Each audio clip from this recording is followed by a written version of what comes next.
Hi friends, कसे आहात सगळे? आय होप तुम्ही मस्त आणि मजेत असाल. तर मी वर्षा माझ्या एका नवीन ब्लॉग व्हिडिओ मध्ये तुमच्या सगळ्यांचं अगदी मनापासून स्वागत करते. तर उजेड काही येत नाहीये, खिडकी उघडते पहिले. तर आज आहे शनिवार आणि बघा सगळा पसारा जसाची तसा आहे किचन वरती.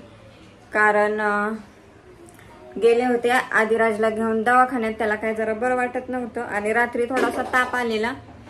तर उद्या आहे संडे, म्हटलं आज आणखी जास्त काय झालं तर उद्या संडेला दवाखाना बंद असेल, त्याच्यामुळे म्हणलं आजच न्यावं. आणि ह्यांना मी रात्री म्हणलेलं की सकाळी नेऊ का याला दवाखान्यात, तर म्हणले बघू संध्याकाळी बघू तापाचं कसं होतंय. आणि मग सकाळी उठल्यावर ऑफिसला जायच्या वेळेस मी म्हणलं की काय करू, ह्याला नेऊ का काय, उद्या परत संडे.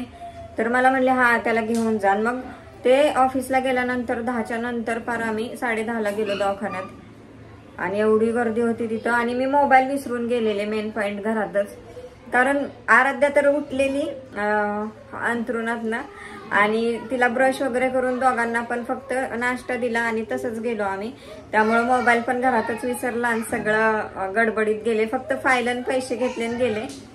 म्हटलं परत दवाखाना बंद होतो 10:30ला, तर डॉक्टर जातात जर नसेल कोणी पेशंट तर मग म्हणलं चला. तर गेलं तर तिथं दवाखाना फुल भरलेला आणि नंबर लागा. मी 10:30ला गेले की 11:30ला माझा नंबर आला. काय वेळेला एक पेशंट एवढा वेळ घेतो ना, काय एवढं डॉक्टरशी बोलत बसतात काय मला कळतच नाही. फरगाडा मांडत बसतात काय माहिती. तर एक 15 मिनिटं आतच एवढा कंटाळा येतो ना बसून बसून, आणि 1 तास गेलाच माझा. तर आता जस्ट आलोय आम्ही. आणि पहिली या दोघांना आंघोळ घातली. आधीला थोडस नॉर्मल हे केलंय पाण्याने. तर सगळा पसारा बघा तुम्ही, टॉवेल वगैरे इकडे तिकडे सगळं पडलंय. देवपूजा पण करायची, बाकी सगळं करायचंय. ही बघा ही उरकती, हिला आंघोळ घालून दिली आणि आधीचं उरकलं मी. आधी इकडे बघ, आता बरं वाटतंय जरा आधीला, हे ना बरं वाटतंय ना.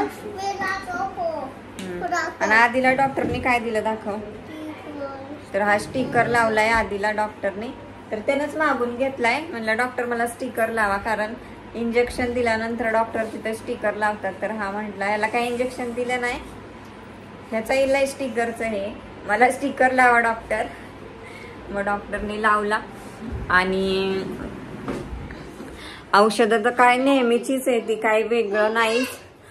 फक्त फ्रुटी दिली आहे, त्याला सांगितलंय थंडी लागते ना त्याला. तर म्हणले की अशक्तपणा आहे त्याच्यामुळे थंडी लागते, तर ह्या फ्रुटी दिले. ती ह्या 2 दिवस द्यायला लावले फ्रुटी.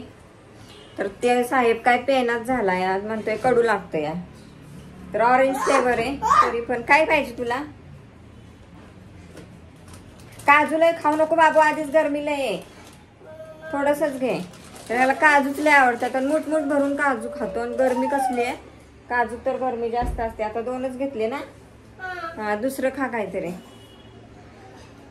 तर चला आता काम तुम्हाला दाखवते. हे बघा सगळा पसारा, देवपूजा करायला घेतलेली ती पण राहिली. म्हटलं आधी दवाखान्यात जाऊन यावं. तर आता पहिली देवपूजा करते आणि मग सगळं उरकते. तर कपडे बघा इथं घेतले, तसं टॉवेल हे ते सगळं तसंच पडलाय पसारा. तिकडं हातरून बघा. तर आपल्याला सगळं एकाच माणसाने सगळं करायचं असलं ना की असं होतं, सगळीकडं धावपळ आपणच करायची.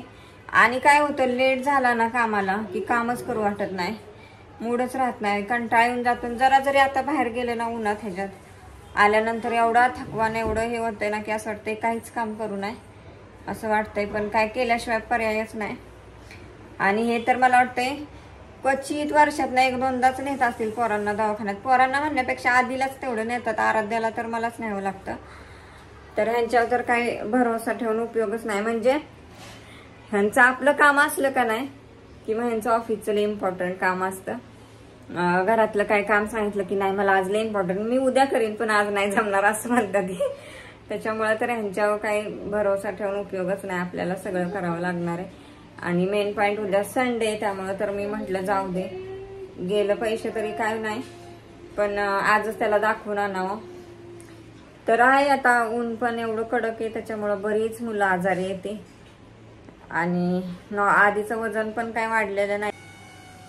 तर फक्त कपडे राहिलेत धुवायचे, बाकी सगळं आवरलंय. तर किती वाजलेत काय माहिती, घड्याळ बंद आहे. घड्याळ बंद पडले, सेल संपलेले होते. 13:22 म्हणजे 1:30 वाजलाय. आणि बघा इथं देवपूजा वगैरे सगळं केलेलं आहे. लादी वगैरे सगळं झालेलं आहे. आणि असं बाहेर गेलं ना कुठं, असंच कामाला सगळं लेट होतं. तर इथे बघा किचन क्लीन झालंय. पाणी ठेवले, पातेल्यात पण ठेवलंय तापायला आणि कळशी पण ठेवली, कारण पाणी थोडंसंच राहिलंय प्यायचं. पातेल्यातलं लगेच थंड होईल, त्यामुळे पातेल्यात पण केले, कळशी पण केली. एवढं गरम होतंय तरी पण मागचा दरवाजा हा उघडलाय, त्यामुळे जरा हवा एवढी येते नाही, लय हवा येते. तर डबा धुवून तिथं ठेवलाय. तांदळाचा डबा झालाय मोकळा, तर तो घासून ठेवला, कारण तांदूळ आणायचे आता. आणि मच्छीचं कालवण केलेलं रात्री, तर ते आहे. तर मला तर नाही आवडत, पण आता जबरदस्ती खायला लागणार आहे. आणि ह्या दोघांना बघू काहीतरी आमलेट वगैरे करता येईल. आता आमलेट आणखी करायचं, ती एक झंझट आहे मागं. आधी तर मच्छी खाईल, पण आराध्य खातच नाही अजिबात. तिला आणखी आमलेट करायचं. तर असं सगळा बघा, सगळ्यांना वाटतं घरी आहे, काय काम आहे, काय काम आहे. तर एवढं सगळं काम असतं. तर इथं सायकल धुवून ठेवली आधीची. तर पहिली सायकल बाहेर ठेवते आणि कपडे धुवून घेते. कपडे धुतल्यावरच जेवणार आहे, कारण काम ठेवून तर काय जेवूच वाटत नाही. मग जेवल्यावर काय निवांत बसायला येतं. बसायला म्हणजे लगेच दुपारचं, म्हणजे मला एडिटिंग वगैरे असतं, ब्लॉग अपलोड करायचं असतं. आणि मग त्या दोघांना परत घेऊन झोपायचं थोडा वेळ. 4 तरी वाजतातच मला, 3:30-4 वाजतातच. एडिटिंगला जसा टाइम लागल तसं. मोटरचा तर एवढा आवाज येतोय. आता पाणी भरलं त्यामुळे मोटर चालू केली. तर चला आता पहिली कपडे धुवून घेते आणि नंतर बोलते तुमच्याशी. ब्लॉग कंटिन्यू करा. तर इथे मग मी कपडे धुवायला बसले. आणि इथं माझी बघा वेगवेगळी सगळी कपडे असतात. पहिलं देवाचे कपडे धुवून घेते मी, त्याच्यानंतर मग बाकीची कपडे धुवायला घेते. तर देवाची कपडे परत इथे आपण लादी वगैरे पुसतो, ती किचन वगैरे पुसतो, त्याची कपडे वेगळे असतात. ती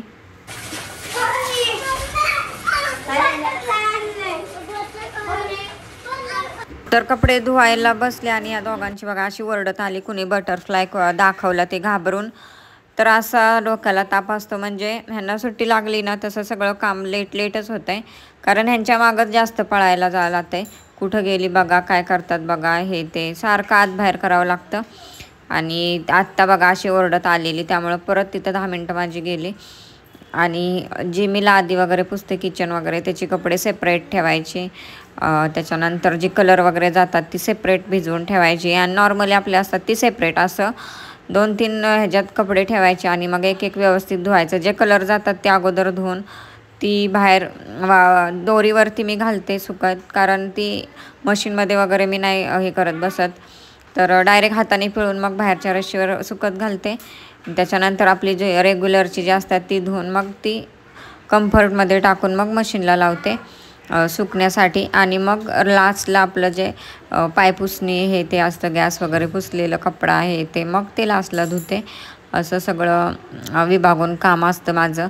एकदम सगळं गिचमिट मला आवडतच नाही. ते डेलीची कपडे किती पण असू द्या, सगळी सेपरेटलीच धुते मी. पांढरी कपडे वगैरे असतील तर ती एकदम लास्टला धुवायची, पण ती सेपरेट धुवायची आणि सेपरेटच मशीनला पण पिळायला लावते. असं करते.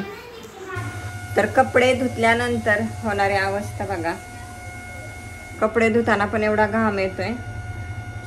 तर कानातलं काढलंय मी, दुखत होता कान जरा म्हणून. तर बघा किती घाम आलाय, पूर्ण डोक्यातून याच्यातून घाम. तर अशी अवस्था होते कपडे धुताना पण. ऊन आता दुपार झाली ना, त्याच्यामुळं खूप गरम होतंय. पूर्ण ड्रेस वगैरे तर भिजलायच, पण हे बघू शकता तुम्ही. जस्ट कपडे धुवून बघा मशीनला लावले ते. आणि आता आमलेट खाणार आहेस ना? मग काय खाणार? मच्छी खाणार का? मच्छीचं कालवण नाही, मग काय पाहिजे तुला? मग करते आमलेट. तर इथे घेतलं मग आम्ही जेवायला. शेवटी आमलेट बनवलंच मी, तिघांसाठी पण बनवलं मग. आणि मग आमलेट आणि भाकरी खाल्ली. तर वाजलेत 5:30 आणि आत्ताच ह्या दोघांना ट्युशनला सोडून आली आहे मी. आणि आता मला जायचं कचरा टाकायला. तर कचरा टाकताना तिथंच लगेच मार्केट आहे, रोड क्रॉस केलं की. तर आणायचे आंबे आणि बघू काहीतरी आणा येईल. तर आता मी पटकन कचरा वगैरे टाकून येते आणि मग लागणार आहे संध्याकाळच्या तयारीला, म्हणजे स्वयंपाकाच्या. आणि ही दोघं क्लासला गेलेत. तर पसारा बघा, सगळीकडे पसारा असा काय काय काय काय करून ठेवला. आता नंतर झाडूच मारणार आहे आणि सगळा पसारा वगैरे उरकून मग आता संध्याकाळच्या रुटीनला लागणार आहे. तर आधी मी पटकन आता कचरा वगैरे टाकून आंबे घेऊन येते आणि नंतर बोलते तुमच्याशी. तर कानातलं नाही घातलेलं, थोडं कान दुखत होता त्यामुळं काढलंय. आणि आता दुसरं पण नाही घातलं, असंच जाणार आहे. फक्त पावडर लावले, केस थोडे विंचारले, बस. पटकन जाऊन येते मार्केटला.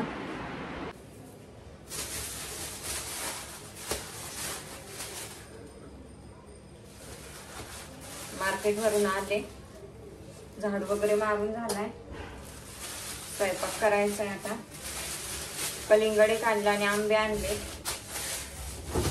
कलिंगड ठेवते.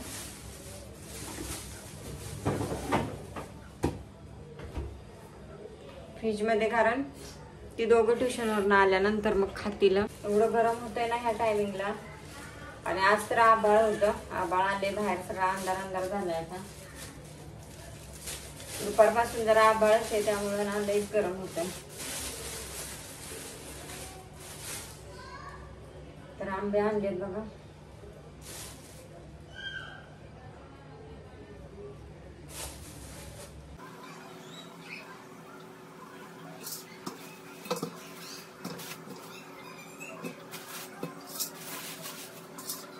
एक किलो 240 म्हटलेले आणि डझन घ्यायचे म्हटले ना तर 600 रुपये डझन सांगितलेले हे आंबे. तर हापूस तर 1 किलो मध्ये ना, 1 किलो घेतले तर 1 किलो मध्ये 5 ते 6 आंबे बसते. ती 240 ना 2 किलोचे होत आहेत, 480 होत आहेत. आणि त्याच्यामध्ये सहज 11 ते 12 आंबे येतातच किलोने घेतले तर. जास्त 10-11 तर येतात. आणि डझन मध्ये 12 आंबे येणार आणि 600 रुपये द्यायचे असं. तर ह्याच आंब्यांना सेम हेच आंबे डझन मध्ये घेतले तर 600 रुपये डझन आणि किलो मध्ये घेतले 240 रुपये. तर 220 न मी आणले, 220 रुपये किलोने. तर बघू टेस्ट करून आता कसे. आणि कसं आंब्यातलं एवढं कळत नाही, म्हणजे ते पावडर वगैरे लावून पिकवलेले असतात, दिसायला मस्त चांगले दिसतात, पण नंतर आपण आणून कापल्यावरच मग आपल्याला कळतं की काय. तर बघू कापल्यानंतरच कळेल कसं आहे. आता मी करते स्वयंपाक पहिला. तर स्वयंपाक म्हणजे आज भात तर आहे सकाळचा.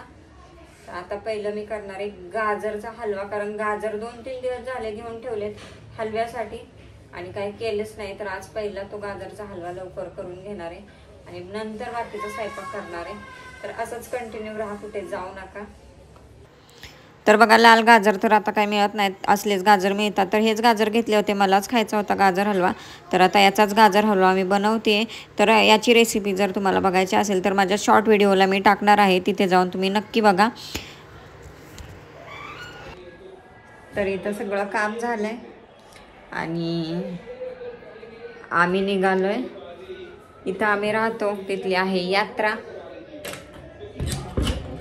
तर इथं बघा आधी रेडी झालाय आणि टणटणीत झाला लगेच. दवाखान्यात ना आणला, डॉक्टरचं तोंड बघितलं की लगेच ठणठणीत होतो. हा हे का नाही आधी स्टिकर बी दिलेला डॉक्टरने. आणि आता मी हा ड्रेस घातलाय आणि नॉर्मल आपली पावडर थोडीशी लावली, वेणी घातली. तर माझं तर डोकं दुखतंय, पाय पण दुखतंय. मला नव्हतं जायचं, पण आता हे म्हणतात चल, त्यांना पोरांना जायचंय. तर आता आम्ही उरकले, अजून दीदीचं उरकायचंय, दीदी येणार आहे. आता ते कधी येतात बघू. आता 9:45 वाजले ना, कधी जायचं कधी यायचं.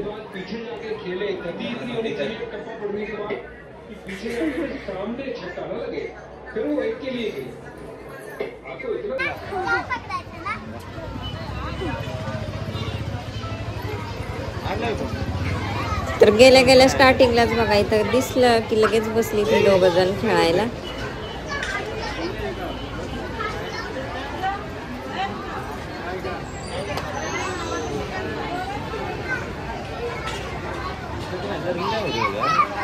आता थोडा लेट झालाय ना, त्यामुळे 6च्या पुढे लय गर्दी होती.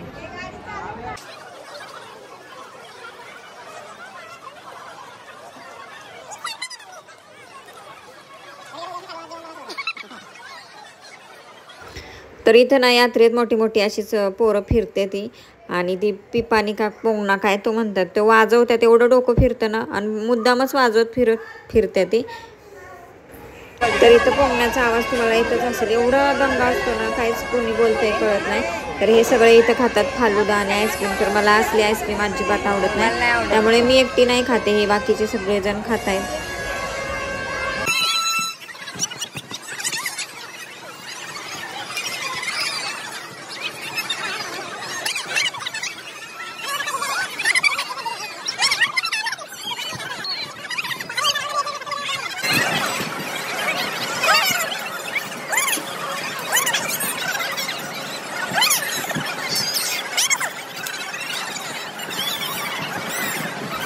तर ह्या दोघांनी लय मज्जा केली, म्हणजे एवढी खेळण्यात बसली ना, जवळजवळ सगळ्याच खेळण्यात ही दोघं बसलीत. आणि यांचं पप्पा होते म्हणून यांनी बसवलं, मी तर नसतंच बसवलं.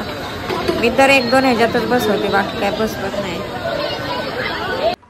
तर ब्लॉगचा एंड करायचा माझा राहून गेला, कारण आम्हाला मी 10 वाजता गेलेलो इथून यात्रेमध्ये, आणि यायला ना आम्हाला 12-12:15 वाजले होते.